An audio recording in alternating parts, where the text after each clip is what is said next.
भीमावरम नाम के गांव में देवरूप सिंह नाम के सरदार जी चिकन पकौड़ा बेचते हुए गुजारा कर रहा था, क्योंकि उसके पकोड़े बहुत स्वादिष्ट होते थे और सेहत के लिए भी अच्छे और दाम भी ठीक ठाक थे, इसीलिए बच्चों को भी बहुत पसंद था। इस तरह सब गांव वाले उसी के पास आकर चिकन पकौड़ा खरीद कर खाते थे। एक दिन पोल्ट्री फार्म का मालिक गणेश अपने दोस्त जिगर के साथ वहां पहुंचा।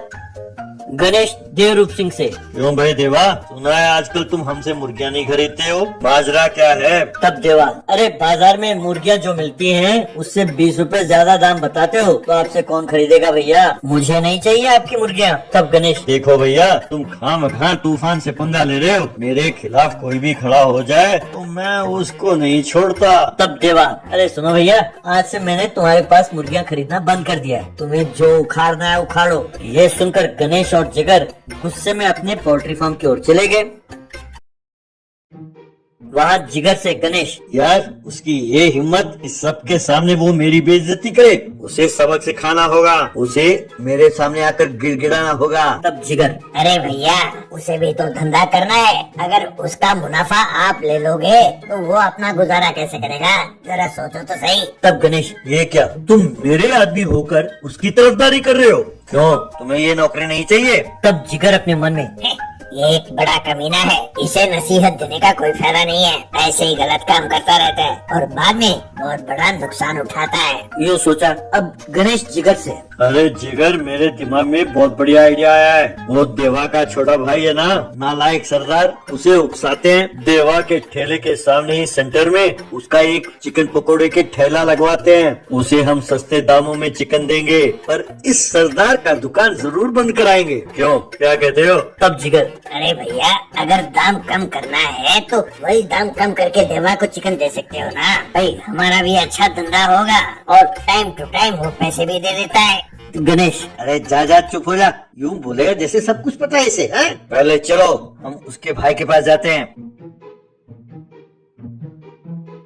यूं गणेश सरदार के पास गया, जो अपने दोस्तों के साथ एक जगह दारू पी रहा था। वहाँ गणेश ने सरदार जी को अपना पकोड़ा सेंटर खोलने के प्लान के बारे में सब कुछ बताया। ये सुनकर सरदार, अरे वाह, ये तो आइडिया बहुत बढ़िया भैया, आप तो भगवान के रूप में आए हो। मैं भी बहुत दिनों से इसी ताक में बैठा था कि कब मैं अपने भाई को शिकस्त करूं, पर क्योंकि गांव वालों को उसके बनाए हुए पकौड़ों का स्वाद बहुत अच्छा लगता था, मैं समझ नहीं पाया कि क्या करूं, और मेरा सारा परिवार उसकी प्रशंसा करते हैं और मुझे निकम्मा कहते हैं। तब गणेश, अरे इतना ना सोचो भैया, ये तो सिर्फ चिकन पकोड़े है ना, इसमें क्या होता है, बस चिकन के पीस, मसाले, नमक, मिर्ची, गरम मसाला, अंडे, कॉर्नफ्लोर, बस। सुनो, 1 महीने के लिए हम कम दाम में चिकन पकोड़े बनाकर बेचे तो लोगों को उसकी आदत पड़ जाएगी, बस तुम्हारा भाई दुकान बंद करके चला जाएगा। ऐसा करने के लिए तुम्हें किन चीजों की जरूरत है, जरा मुझे बताओ, मैं प्रबंध कर दूंगा। कहकर चला गया। अगले दिन देवा के दुकान के सामने ही सरदार ने भी चिकन पकोड़े के दुकान खोला।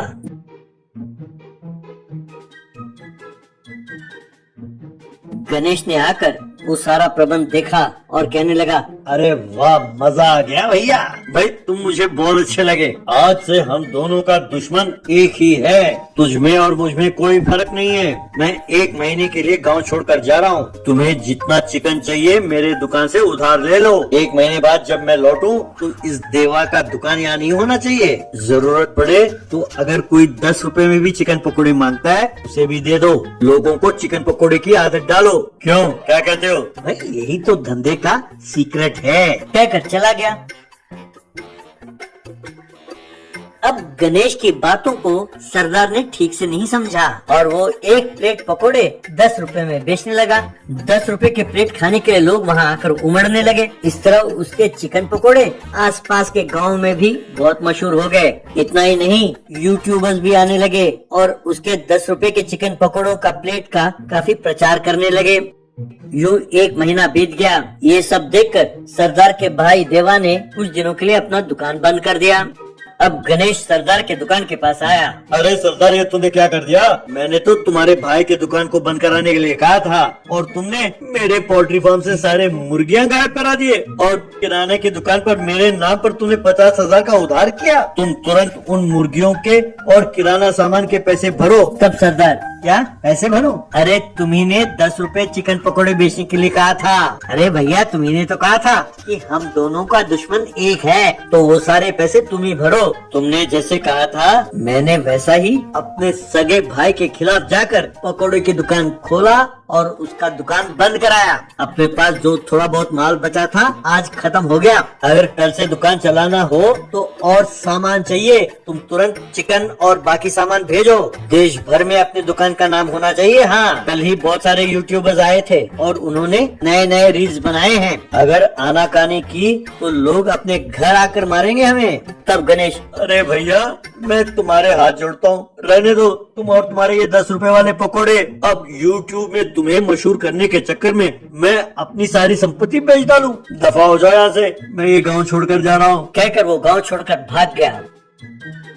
तब सरदार बड़ा आया था मेरा और मेरे भाई का लड़ाई कराने, अब चुकाओ सारा उधार। यूं कहा